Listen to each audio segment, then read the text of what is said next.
This channel does not promote any violent, harmful, or illegal activities. All content provided by this channel is meant for an educational purpose only. এদিকে রাজ্য রাজ্যপাল সংঘাত চলছে, সেই রাজ্য রাজ্যপাল চরম সংঘাতের আবহে বিস্ফোরক শিক্ষামন্ত্রী ব্রাত্য বসু।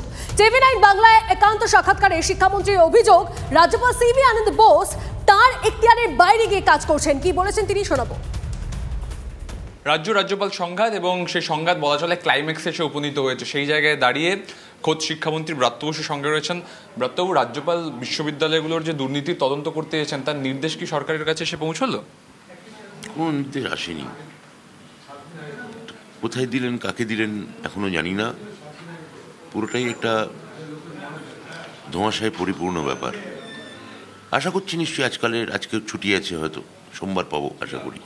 কিন্তু আরেকটা নির্দেশ গেছে গৌড়বঙ্গ বিশ্ববিদ্যালয়ের রেজিস্ট্রারের কাছে, বলা হয়েছে তার অপসারিত উপাচার্য, যাকে আপনারা কাজ চালিয়ে যেতে বলেছেন, তিনি যাতে ঢুকতে না পারে তার জন্য তার চেম্বার সিল করে দিতে হবে, প্রয়োজনে পুলিশের সাহায্য নিতে হবে। উনি তো দপ্তরে যাচ্ছেন, নিয়মিত দপ্তর করছেন। আমাদের থেকে যদি অ্যাডভাইজারি চান তখন আমরা অ্যাডভাইজারি দেবো, ডিপার্টমেন্ট দেবে। ব্রাত্যবাবু, উনি বলছেন যে উনি লোকসভা পোর্টাল যেটা ওপেন করেছিলেন সেখানে আপনার নামে এত অভিযোগ পেয়েছেন অপসারণ করার জন্য, তাই তিনি সরকারকে বলেছেন যে এইগুলো ফরওয়ার্ড করে দিয়েছেন, এইটুকুই। কিন্তু উনি তো কালকে তার মানে যেটা আগের দিন বলেছিলেন তার থেকে একটু পিছিয়েছেন। উনি এক পা পিছিয়ে দু পা আগে এরমভাবে এগোতে চাইছেন, 1 স্টেপ ব্যাকওয়ার্ড 2 স্টেপ ফরওয়ার্ড। উনি কী করছেন সেটা নিয়ে আমার সত্যিই খুব একটা ভাবার সময় নেই। এই কারণে উনি কাকে সুপারিশ করলেন, কী নির্দেশ দিলেন, কারণ আমাদের দোরগোড়ায় নির্বাচন।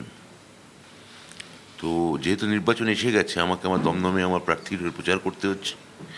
আমাকে এর মধ্যে জেলার বেশ কিছু জায়গাতেও আমার কর্মসূচি এসছে, সেগুলোতেও আমায় যেতে হবে। তো আমার ওটা সময় নেই। আমরা মহামান্য সুপ্রিম কোর্টের আদেশের দিকে তাকিয়ে থাকবো। আমি সদ্বুদ্ধির কথা বললেন, উনি বলছেন যে আপনার যদি সদ্বুদ্ধি উদয় হয় তাহলে নাকি সমস্যার সমাধান হয়ে যাবে। আমি তো বারবার ওনাকে বলছি আসুন কাজটা একসঙ্গে করি, এবং সেটা নিয়ে মিটিংও হয়েছে, উনি রাজিও হয়েছেন। তারপর উনি তার পরক্ষণে সেই কথা ভুলে যাচ্ছেন। পুরনো কথা আর মানে পুনরাবৃত্তি করে কোনো লাভ নেই ভাই। শিক্ষামন্ত্রী ব্রাত্য বসু পরিষ্কারভাবে বলছেন যে সুপ্রিম কোর্টের নির্দেশের অপেক্ষায় তারা, এবং এই সমস্যার আশু সমাধান না হলে পরিস্থিতির উন্নতি হবে না।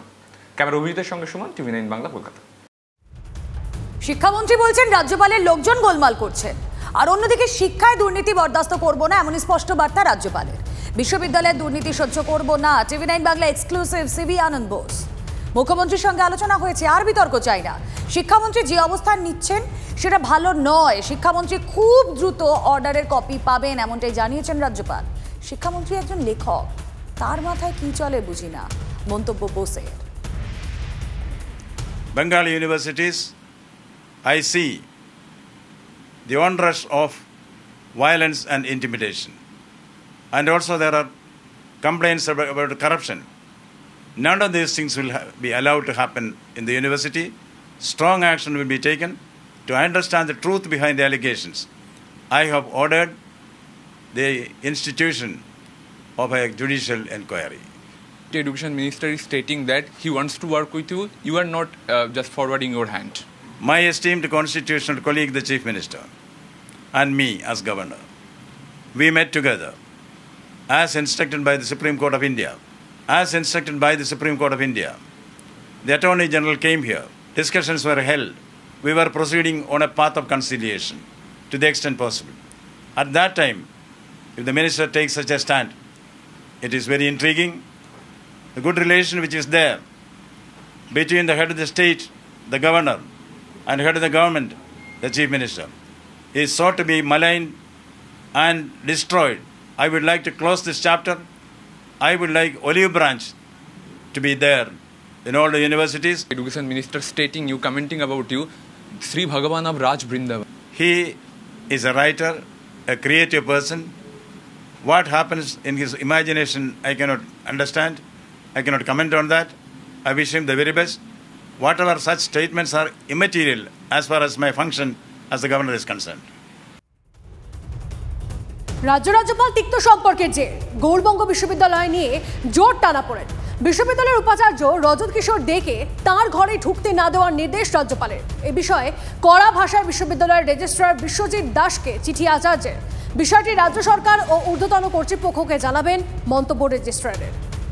চ্যান্সেলরের দপ্তর থেকে একটা চিঠি আসে, সেই চিঠিতে বলা হয় পূর্বতন ভাইস চ্যান্সেলর ওনাদের কথা অনুযায়ী রজত কিশোর দে, যাকে রাজ্যপালই নিয়োগ করেছিলেন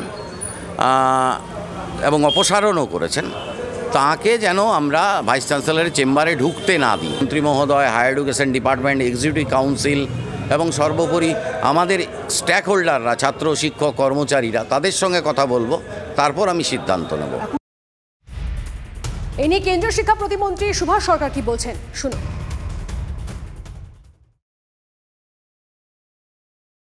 রাজ্যপাল যখন এই ধরনের পত্র দিয়েছেন, নিশ্চয়ই তার কোনো কার্যকলাপ, সেটা প্রশাসনিক দায়িত্ব ঠিকভাবে পালন না করার এরকম অভিযোগ নিশ্চয়ই সামনে এসেছে। আর এই নিয়ে রাজ্যের শিক্ষামন্ত্রী ব্রাত্য বসু তিনি কি বলছেন শুনুন। আরেকটা নির্দেশ গেছে গৌড়বঙ্গ বিশ্ববিদ্যালয়ের রেজিস্ট্রারের কাছে, বলা হয়েছে তার অপসারিত উপাচার্য, যাকে আপনারা কাজ চালিয়ে যেতে বলেছেন, তিনি যাতে ঢুকতে না পারে তার জন্য তার চেম্বার সিল করে দিতে হবে, প্রয়োজনে পুলিশের সাহায্য নিতে হবে।